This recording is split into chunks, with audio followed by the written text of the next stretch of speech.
is Shubham and I am an ISM certified equity advisor. So I welcome you all in this video. तो आज का video काफ़ी interesting होगा क्योंकि आज की वीडियो के अंदर जो है ना आपको अच्छा खासा एक ना वर्थ इट कंटेंट इसलिए मिलेगा क्योंकि रिसेंटली कुछ स्टॉक्स के अंदर जो हमने प्रॉफिट बुक किया है। ओके, सो उसके पीछे लॉजिक क्या था, क्या मेथोडोलॉजी थी एंड किस रिस्क रिवॉर्ड रेशो के साथ हम उसके अंदर बने रहे थे। तो ये काफ़ी अच्छी चीज़ें आपको सीखने को मिलेगी step by step. And end of the video ये भी मैं शो करूँगा कि इस मंथ में हमने क्या प्रॉफिट बुक किया है। वैसे तो थंबनेल पे आपने देख लिया होगा, लेकिन एंड ऑफ द वीडियो जो है मैं आपको शो कर दूंगा। ओके, लेकिन देखिए अगर आप ना आपके जो प्रॉपर तरीके से डिमांड एंड सप्लाई के जो जोन्स होते हैं ये अच्छी तरीके से अगर आप एक बार सीख गए ना, देन ट्रस्ट में आप जो भी प्रोफेशन परस्यू कर रहे हो ना उसके साथ आप अच्छी तरीके से एक इनकम जो है ना स्विंग ट्रेडिंग से भी आप अर्न कर सकते हो। ओके, तो we will start the video and मैं आपको स्टेप बाय स्टेप किस तरीके से हमने लॉजिक से प्रॉफिट बुक किया है, क्या स्टॉप लॉस टारगेट है, ये आपको मैं एक्सप्लेन करता हूँ। ओके, तो जो फर्स्ट चार्ट है हमारा जिसके अंदर हमने रिसेंटली प्रॉफिट बुक किया है वो है L T I Mindtree का। ओके, सो देखिए L T I mind tree के पीछे लॉजिक क्या था कि आपको अगर आप मेरे पुराने वीडियोस भी देखोगे तो एक दो वीडियोस के अंदर मैंने बार बार रिपीट करते रहता था कि आप जो है आईटी इंडस्ट्री को जो है फोकस पे रखिए, क्योंकि जब कोविड आया, कोविड के बाद जो रैली आई थी ना, तो कोविड के बाद की रैली के बाद है ना ये वाला जो आप जोन अगर आप देखते हो ना तो ये टोटल साइडवेज में था। तो आईटी इंडस्ट्री ने 1.5-2 साल से कुछ अच्छा खासा परफॉर्म किया नहीं था और बाकी के जो सेक्टर्स है उसमें अच्छी खासी मूव आ गई थी। तो ये सेक्टर था जो फोकस पे था मेरे। तो ये चार्ट है L T I Mindtree का which is from IT industry. तो ये क्या था, पहले डाउन ट्रेंड में था। ओके, एंड उसके बाद क्या हुआ, ये जो प्रीवियस वाला इसका जो है ना सप्लाई जोन था ये वाला। ओके, सप्लाई जोन क्या होता है, जहाँ पे बार बार जो है ना मार्केट वहाँ पे रेजिस्ट करके नीचे आता है।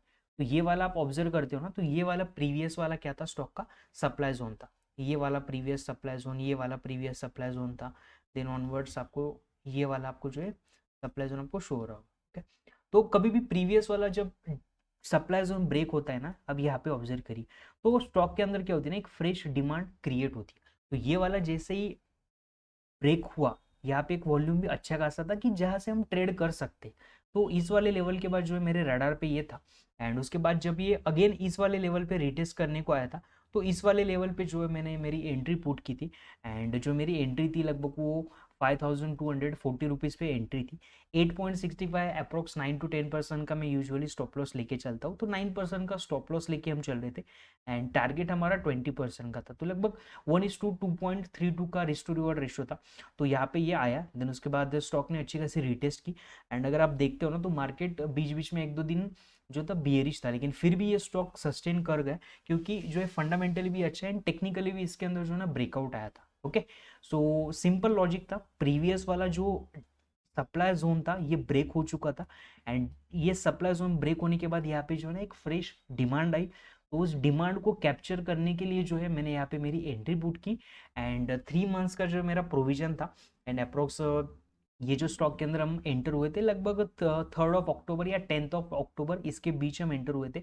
लगभग 3 मंथ्स के अंदर जो है 2.5 से 3 महीने के अंदर हमने प्रॉफिट बुक किया है। तो 20% का जो है हमने इसके अंदर एक मूव कैप्चर करी। ओके, सो 1.25 लाख का समथिंग कैपिटल डिप्लॉय था इसके अंदर।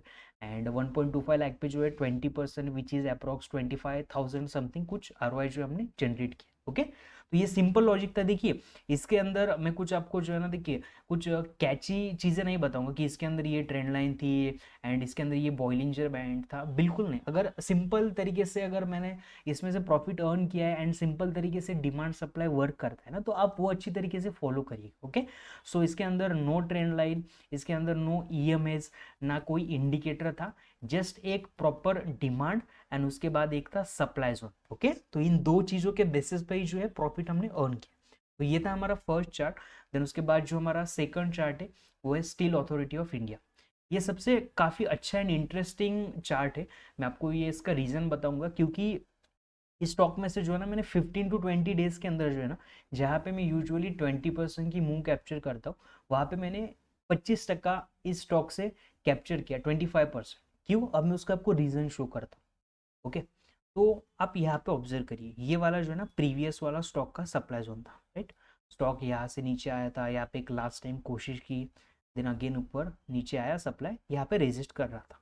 राइट, इस वाले लेवल पे। तो ये वाला प्रीवियस वाला सप्लाई जोन एंड ये वाला जो था कंजंक्शन था, जहाँ पे सपोर्ट रेजिस्टेंस जो है नॉर्मल लैंग्वेज में यहाँ पे मीटअप हो रहे थे। ओके, तो डिमांड एंड सप्लाई, तो ये वाला जोन, उसके बाद ये ब्रेक हुआ। ओके, इस वाली कैंडल से, एंड इस वाले कैंडल का अगर आप वॉल्यूम ऑब्जर्व करते हो ना तो अच्छा खासा वॉल्यूम था, ये वाला वॉल्यूम ऑब्जर्व करते हो, ये अच्छा खासा वॉल्यूम था, राइट, ये वाले कैंडल का। लेकिन फिर भी क्या हुआ ना, स्टॉक के अंदर जो है ना, इस वाले लेवल पे अगर आप ऑब्जर्व करते हो ना, तो ये ट्रैप हुआ, राइट। यहाँ पे क्या हुआ, बहुत सारे लोगों ने ब्रेकआउट पे यहाँ पे क्या किया होगा, ट्रेड लिया होगा, एंड यहाँ पे जो है ना यूजुअल एज यूजुअल यहाँ पे स्टॉप लॉस दिया होगा।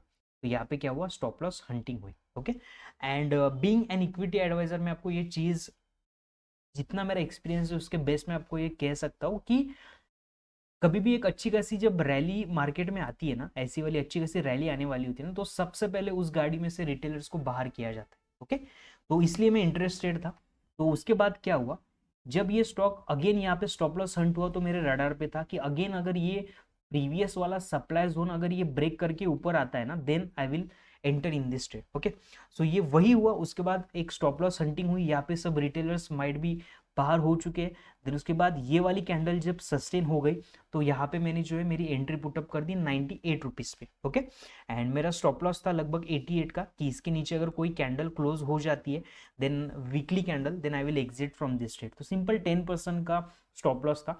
एंड जहाँ पे मैं यूजुअली 20% की मूव कैप्चर करता हूँ, यहाँ पे मैंने 25%, एक्स्ट्रा 5% किस लिए, क्योंकि स्टॉप लॉस हंटिंग के बाद मार्केट में एक ही काम बचता है, वो काम होता है रैली करने का। ओके, तो इसलिए मैंने 5% की ज्यादा एक्स्ट्रा मूव मैंने कैप्चर की। तो ये सिंपल लॉजिक था, प्रीवियस वाला सप्लाई जोन ऑलरेडी क्रॉस हो चुका था, उसके अंदर एक फ्रेश डिमांड आ गई थी। एंड यूजुअली मैं कंपनी के ज्यादा फंडामेंटल्स देखता नहीं हूँ, लेकिन जस्ट ये मेरे नज़र में आया, तो इसके जो लास्ट प्रीवियस क्वार्टरली रिजल्ट था ना, उससे 2x या 3x उससे ज़्यादा रिजल्ट इस बार आया था। स्टिल ये स्टॉक नीचे आया, तो मैं समझ चुका था कि अब ये ट्रैपिंग हो सकती है, इसके बाद ये ऊपर जा सकता है। ओके, तो इस तरीके से मैंने इस स्टॉक के अंदर एंट्री ली थी।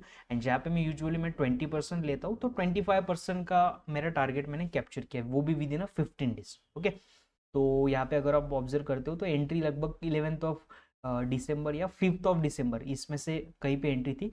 एंड अभी इस वीक के अंदर हमने प्रॉफिट बुक किया। ओके, एंड ये वाला जो है जस्ट एक प्रीवियस वाला यहाँ पे एक सप्लाई जोन है, ये वाला, और एक, तो ये जिस मैंने मार्क करके रखा था इस वाले लेवल। ओके, तो ये सिंपल लॉजिक था। देखिए, मैं कॉम्प्लिकेटेड नहीं करना चाहता चीज़ों को, क्योंकि डिमांड एंड सप्लाई के बेसिस पे ही मैंने ये प्रॉफिट अर्न किया। Okay, now I will show you the demat account, जिस अकाउंट में हमने ये ट्रेड लिया। दिस इज माय धन डीमैट। ओके, तो ये मैंने आपके साथ शेयर किया था। ओके, कि इस डीमैट के अंदर जो भी मैं स्टॉक आपके साथ शेयर करता हूँ, या कुछ मुझे अगर अच्छे लगते हैं, तो ये स्टॉक मैं यहाँ पे बाय करता हूँ। तो रिसेंटली जो स्टॉक हमने अभी बुक किया, ये 27th का, ये वाला स्टॉक। तो 27th को जो अभी मैंने आपको एक्सप्लेन किया, वो था एल टी आई माइंड्री का। ओके, दैट इज LTIM, अभी मैंने जो आपको एक्सप्लेन किया ये था। एंड उसके बाद अगेन जो है 30,000 का हमने प्रॉफिट बुक किया, जहाँ पे 25% का ये प्रॉफिट होने वाला था, वो था हमारा सेल का, that is steel authority of India. Okay, तो ये दो स्टॉक्स थे, इसके अंदर हमने रिसेंटली प्रॉफिट बुक किया है। ओके, एंड अगेन मैं धनी इसके लिए यूज़ करता हूँ कि मुझे अच्छी खासी MTF की सर्विस भी मिल जाती है, तो एक अच्छा खासा रिस्क टू रिवॉर्ड रेशो मिल जाता है हमें, एंड कुछ अच्छा खासा मार्जिन भी मिलता है। ओके, लेकिन apart from that MTF service, आप जो है फोकस करिए कि आप अच्छा खासा जो है डिमांड सप्लाई आपका कैसे स्ट्रॉन्ग कर सकते हो। एंड आई विल अगेन से टू यू कि एक चीज़ ध्यान रखिए कि ये अमाउंट, अभी जो भी अमाउंट होगा, माइट पॉसिबल कि आपका मेरे से 10x ज़्यादा भी अमाउंट हो सकता है, किसी का 10 लाख हो सकता है, किसी का 5 लाख हो सकता है, किसी का 50,000 भी हो सकता है। Okay, but irrespective of that, मैं आपको बस ये चीज़ कहना चाहूँगा कि जस्ट आप जो है आपकी डिमांड सप्लाई के ऊपर, एंड आपका जो भी इंटरनल कोर थिंग्स है ना ट्रेडिंग के, उसके ऊपर आप जो है फोकस करिए, क्योंकि अमाउंट हर किसी का जो है हर किसी के एपिटाइट से वेरी हो। ओके, सो यहाँ पे मैं आपको शो करता हूँ 1st ऑफ ये अक्टूबर से हमने जो ट्रेड लिए वहाँ पे। ओके, तो जो प्रॉफिट हमने बुक किया है, ये मैंने आपके साथ सभी शेयर किए, बस ये छोटा सा एक ट्रेड था, 3,500 का लॉस था, ये भी 2-3 दिन में ट्रेड। ये 25,000 का एक यहाँ पे प्रॉफिट बुक किया हमने 15th ऑफ दिसंबर को, देन 19 दिसंबर को बुक किया है।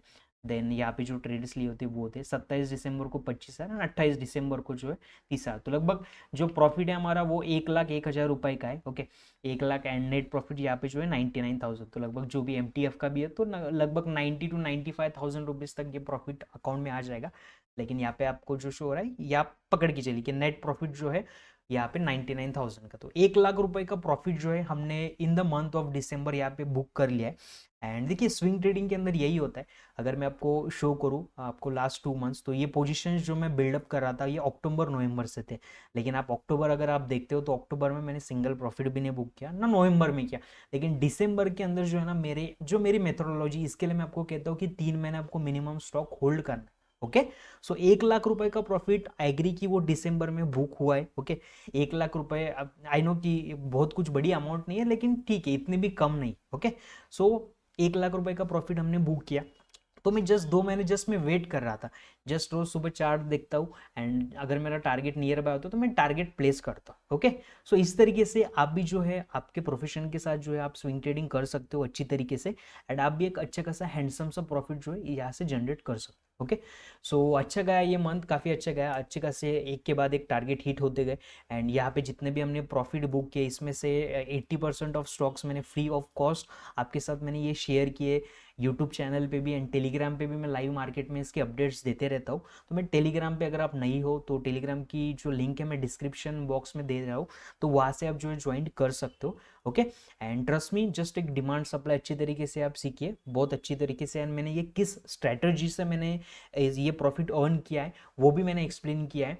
तो यहाँ पे ऊपर आपको शो हो रहा होगा, अगर नहीं भी दिख रहा है तो मैंने प्लेलिस्ट क्रिएट की है, तो वहाँ पे जाके जो है आप ये देख सकते हो। Okay, so thank you so much guys for watching this video till year, and this is the last day of 2023। अब एक नया साल आने वाला है, तो जस्ट मैं विश करता हूँ कि अगले साल जो है ना फाइनेंशियली भी स्ट्रांग रहिए, फिजिकली भी जो है स्ट्रांग रहिए, क्योंकि हेल्थ एंड वेल्थ यही चीज़ें जो है आप लाइफ इंजॉय कर सकते हो अच्छी तरीके से। ओके, एंड अगर आपको कुछ डाउट आता है तो let me in the comments on. Okay, and अगर वीडियो अच्छी लगती है सो प्लीज़ वीडियो को लाइक कर देना and share with your trading community या जो भी कोई interested. Okay, so wish you a very happy new year, and मिलते हैं नेक्स्ट वीडियो में। Thank you so much.